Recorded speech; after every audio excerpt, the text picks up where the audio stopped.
Some time ago, Sony promised a welcome back package to PlayStation Network users after their network got hacked a number of times. One of the perks of said package was 2 free games of your choice out of 5, and out of those 5, only 2 were actually good enough to take.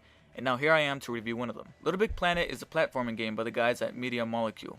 Without intending any puns, it is quite the game changer. It is staged to be a 2D side-scrolling platform, and it wears said inspiration on its sleeve, but it's not completely the case. You control a cute humanoid creature called a Sackboy and take him across these levels set in different parts of the world, or in this case, Little Big World, if you want to call it. The reason as to why this isn't completely a 2D side-scroller is a tiny little detail that truly makes a subtle yet huge difference in gameplay, and that is the ability to shift this little Sackboy from the background to midground to foreground, and you're using that to beat these levels. And it gives the entire game a whole new dimension. Aside from that, the mechanics are pretty simple, such as jumping, running, and grabbing certain objects to solve puzzles, but fortunately, thanks to the setting and the charm of the presentation of this game, the mechanics and gameplay don't have to be any more convoluted than that. Now, there is no true story mode to LittleBigPlanet. You basically have a single player mode where you are taken all over the continent of LittleBigPlanet, solving puzzles for characters that tell you the problem that there is on that level, and every character is neatly designed in that Picasso-esque way, but don't expect there to be any development whatsoever with these characters. Like I said, there's no actual story mode,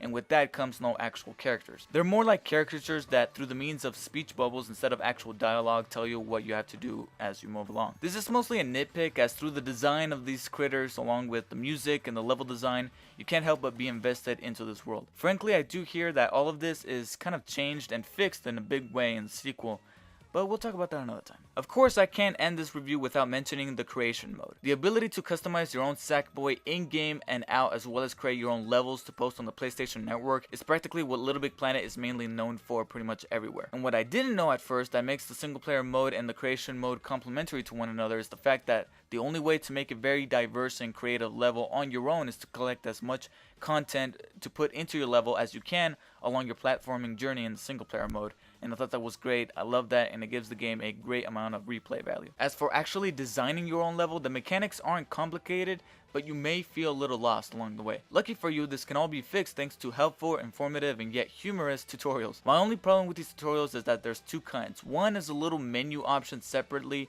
that puts you in an actual scenario, and while the video tutorial plays, you can actually follow along and try it for yourself. And once you go through all of these, you'll know all the basics to making your own level. But then there's the second kind of tutorials, and those are the ones that pop out whenever you want to use a new tool or object, and you get that mixed feeling of wanting to skip them, which you can because you feel like they're never going to end. They're going to keep popping up every time you choose something new. But at the same time, you feel the need to watch them anyway because you probably don't know what the hell the object or tool you chose does. I also want to give an honorable shout out to the narrator, the only guy who has actual dialogue within the entire game of LittleBigPlanet. If it wasn't for him, this game probably wouldn't have been as funny as it is. LittleBigPlanet may look and perhaps at the beginning feel simple, but subtly it gets challenging, especially towards the end, as with any game, and it's truly rewarding. Granted, this game may not be for everybody. After all, it is a platforming game, and you need to have a lot of patience. So if you're one of those guys who just wants to shoot something, this probably isn't the game for you. I, however, give it a 9.0 out of 10, which is an A-.